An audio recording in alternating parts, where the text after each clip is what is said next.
Masih dari Studio Metro Manulife, tentunya kita masih sama-sama di acara Gaya Hidup Masa Depan. Cicil masa depan mapan dari sekarang. Ini penontonnya lesu, kenapa penontonnya sakit ya? Bukan.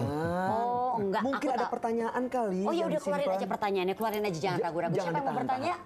Yang mana yang mau bertanya? Oh. Silakan Ibu, namanya siapa Bu? Nama saya Maria Tio.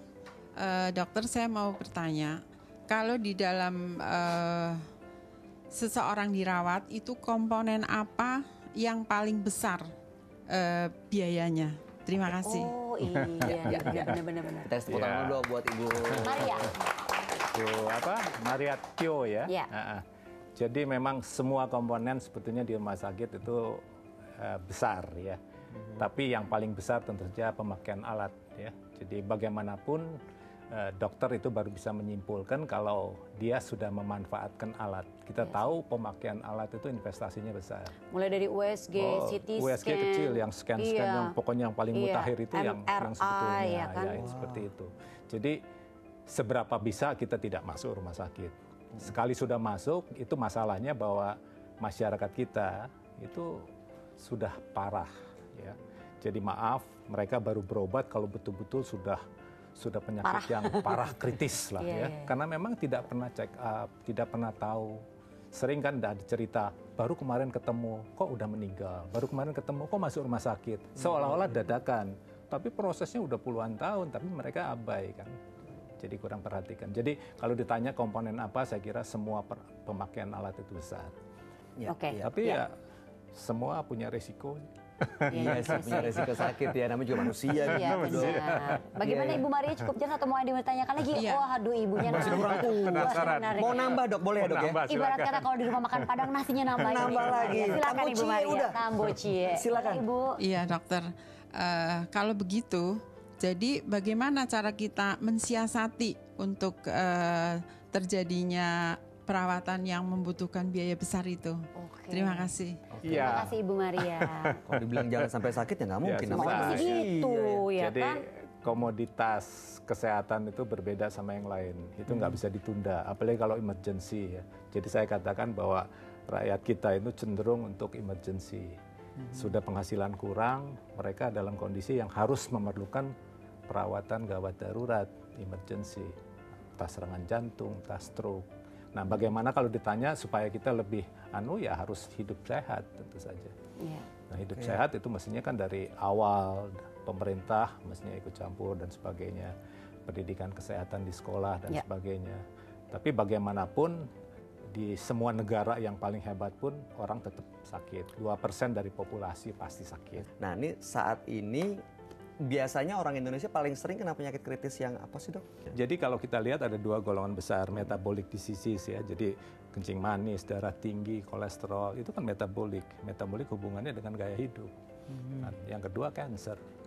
Nah, sekarang cancer semakin lama semakin banyak. Iya. Di Dan mana-mana. usianya semakin muda ya yang penderita-penderita cancer itu ya. Karena yang kita makan salah. Jadi kanker bukan rokok, kita cuma ingat rokok. Tapi sebetulnya nomor satu apa yang kita makan salah. Junk food, fast food, daging kelewat banyak, lemak kelewat banyak. Itu semua gaya hidup kan. Pilihan kita makan dan juga gaya hidup.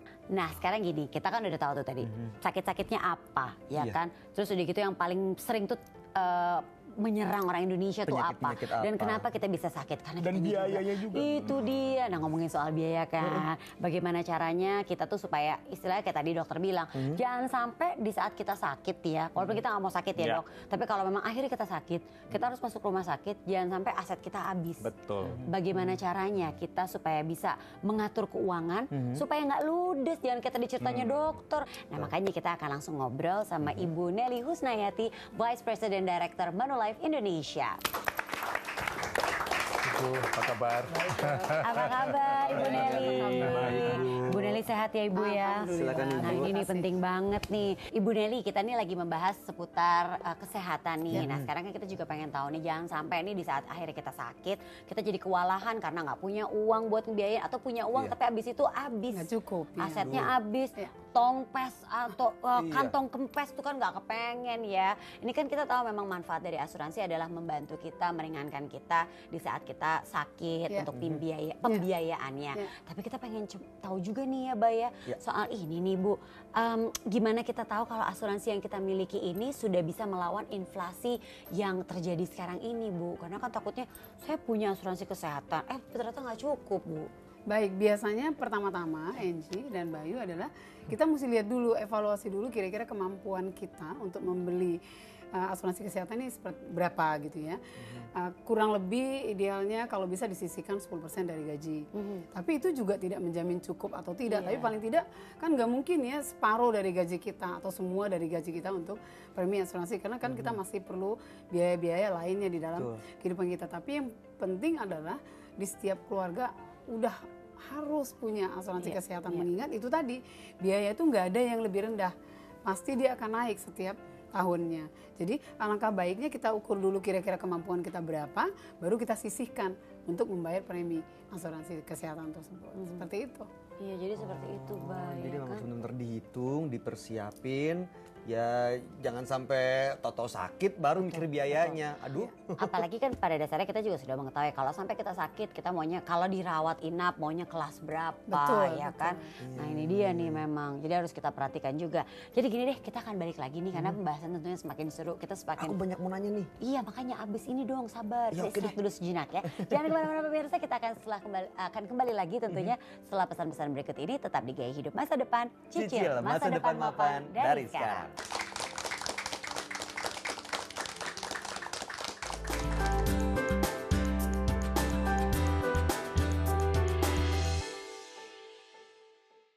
Dipersembahkan oleh